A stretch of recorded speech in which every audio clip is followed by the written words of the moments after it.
त्यांचं येताच हात जोडून सांगितलं, साहेब आपण निर्णय घेतला तो मला मान्य आहे, याच्यावर मला चर्चा देखील करायची नाही आहे. शिंदे साहेब देखील त्यांची जी भावना आज होती हीच भावना होती की तुला उमेदवारी मला द्यायची होती, परंतु ठीक आहे. तर मी म्हणलं साहेब तुम्ही त्याच्यावर चर्चा करूच नका, माझा त्याच्यावर कुठलाही शब्द बोलायचा नाही आहे. माझ्यामुळे कोणी येईल कोणी पडेल हा डाग माझ्यावर लावायचा नाही. मी नाराज नाही, मी खुश नाही. आज मुख्यमंत्री एकनाथ शिंदे तुमच्या घरी आले होते, काय चर्चा झाली? मान्य मुख्यमंत्री महोदय साहेबांची सदिच्छा भेट होती.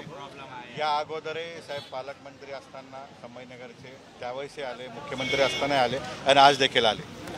आल्यानंतर माझे कुटुंब आम्ही सर्वांनी त्यांची भेट घेतली, माझे सहकाऱ्यांनी भेट घेतली, जिल्ह्यातील सर्व प्रतिष्ठित नागरिकांनी त्यांची भेट घेतली आणि साहेबांनी अनौपचारिक चर्चा त्या ठिकाणी झाली. मला आज तुम्हाला जबाबदारीने सांगायचं आहे की साहेबांशी आज जे सर्वांनी मिळून जी चर्चा केली राजकीय त्याच्यामध्ये, तर साहेब बोलले सगळ्यांना की विनोदला द्यायचं होतं, परंतु ठीक आहे. तर मी त्यांना एका शब्दात सांगितलं, मी उमेदवारी आपल्याकडं मागत होतो, तो माझा अधिकार तुम्हीच दिला होता, परंतु तुम्ही निर्णय घेतला, पक्षाचे मालक तुम्ही आहात, तुम्ही जो निर्णय घेतला तुमचा निर्णय तुमचा योग्यच आहे. आणि राहिला माझा प्रश्न, तर मी कालच माझी भूमिका यापूर्वी जाहीर केलेली आहे. मी या निवडणुकीतून माघार घेतलेली आहे. मी संपूर्ण जिल्ह्यामध्ये सगळ्यांशी संपर्क करतो. आज देखील मी संपर्कात असताना मला आज निरोप आला की माननीय मुख्यमंत्री साहेब घरी येत आहेत. तर मी त्यांचं स्वागत केलं, आदर आतिथ्य केलं आणि जी भारतीय संस्कृती आहे त्या संस्कृतीप्रमाणे मी त्यांचं येताच हात जोडून सांगितलं, साहेब आपण निर्णय घेतला तो मला मान्य आहे, याच्यावर मला चर्चा देखील करायची नाही आहे. अशा पद्धतीने साहेब आज आले ना आम्हाला सर्वांना भेटून गेले. म्हणजे तुमचं राजकीय भूमिका काय असेल? मग राजकीय भूमिका मी माझी काल मांडलेली आहे. माझा जिल्हा दौरा सुरू आहे. हा जिल्हा दौरा झाल्यानंतर आम्ही सर्वजण सहकारी बसू आणि लोकसभेमध्ये कोणासोबत जायचा हा निर्णय आम्ही घेऊ. पण मी तुम्हाला जबाबदारीने सांगतो, शिंदे साहेब देखील त्यांची जी भावना आज होती हीच भावना होती की तुला उमेदवारी मला द्यायची होती, परंतु ठीक आहे. तर मी म्हणलं साहेब तुम्ही त्याच्यावर चर्चा करूच नका, माझा त्याच्यावर कुठलाही शब्द बोलायचा नाही आहे. तुम्ही निर्णय घेतलेला आणि तुमचा निर्णय योग्यच आहे असं आम्ही समजून त्या निर्णयावर मला चर्चा. पण मुख्यमंत्री हे म्हटले आश्वासन दिले का विधानसभा किंवा इतर? नाही, ते जबाब हे बघा, मी काल पण सांगितलं की मला लोकसभेमध्येच जायचं होतं आणि जिल्ह्याचे प्रश्न मांडायला जायचे होते. मला जर दुसरीकडे आज जायचंच नाही तर मी दुसरी जबाबदारी त्यांना कशासाठी मागू?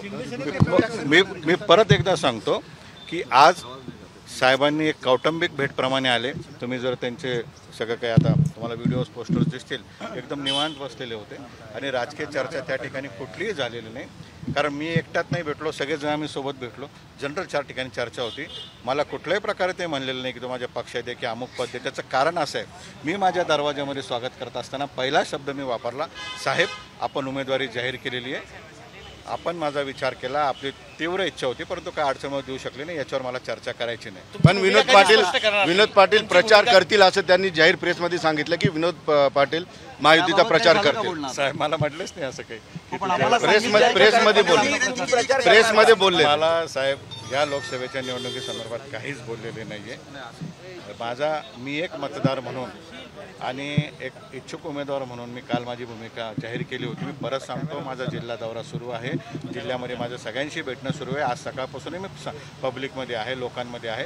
लवकरच मी माझी या लोकसभेची भूमिका सीएम बोलले तरच मग प्रचार करणार. त्यासाठी तुमच्याकडे आले आहेत गेल्या 2 दिवसांपासून. आम्ही तेच सांगतोय की तुम्हाला भेटायला येणार आहेत आणि तुम्ही म्हणताय की त्या विषयावर बोलणं चाललंय, असं कसं होऊ शकतं? हे बघा, ते त्या विषयावर बोलायला आले, तुम्ही असं कसं करू शकता?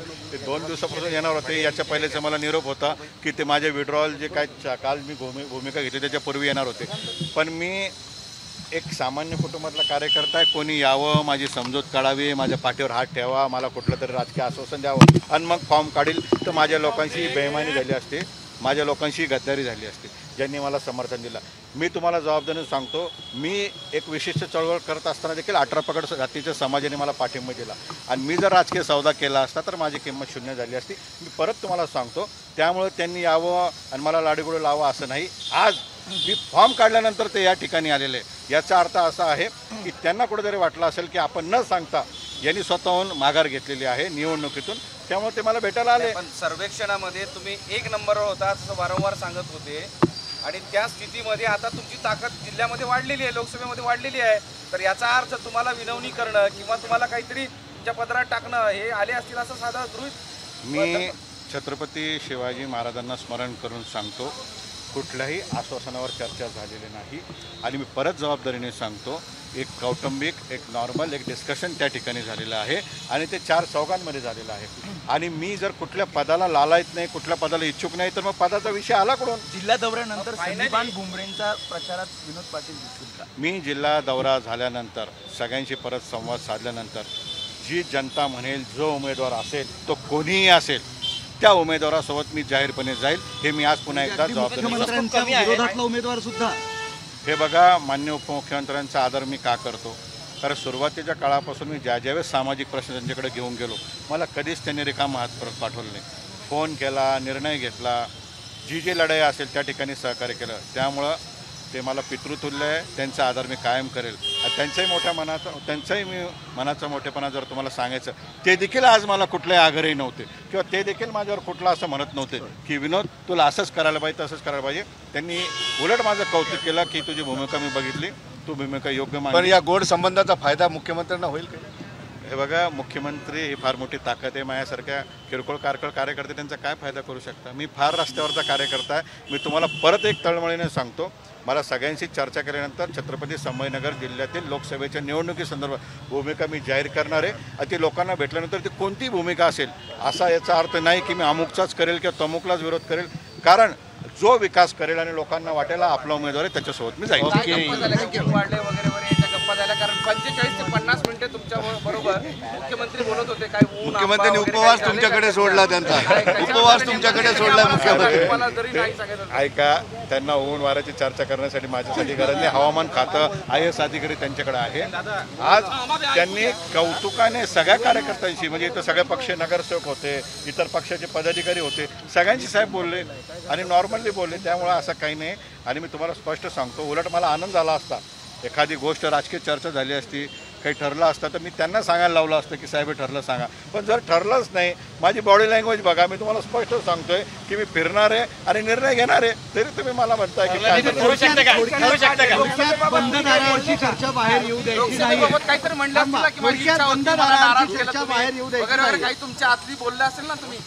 हे बघा, मी एक सामान्य कार्यकर्ता आहे आणि माझ्या घरी मुख्यमंत्री येतो याचा आनंद मला होणार. नाही. आणि राहिले बंद दाराची चर्चा, बंद दाराची चर्चा झाली, काय होणार नाही. चर्चा साहेब, ओके, साहेब, थँक्यू. मुख्यमंत्री तुम्ही नाराज झाले, बरोबर? मुख्यमंत्री मी नाराज नाही. काहीतरी बोलले असतील ना. अहो, तिकीट मिळालं नाही तुम्हाला. हे बघा, काल मी पत्रकार परिषद घेतली, मी सांगितलं माझ्यामुळे कोणी येईल कोणी पडेल हा डाग माझ्यावर लावायचा नाही.